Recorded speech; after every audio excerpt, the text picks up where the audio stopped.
Hi everyone!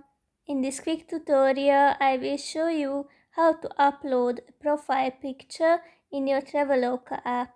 Just open the app, go to your account which you can find at the bottom of the page, then click on this pencil button here and then tap on the image.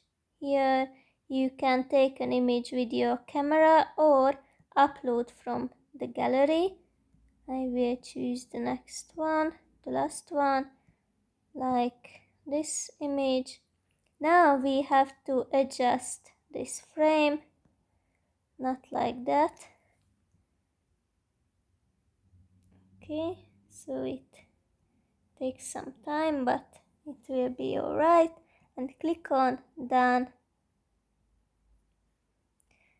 After that you will have to authenticate yourself, and then that will be it. I hope this helps. Have a nice day.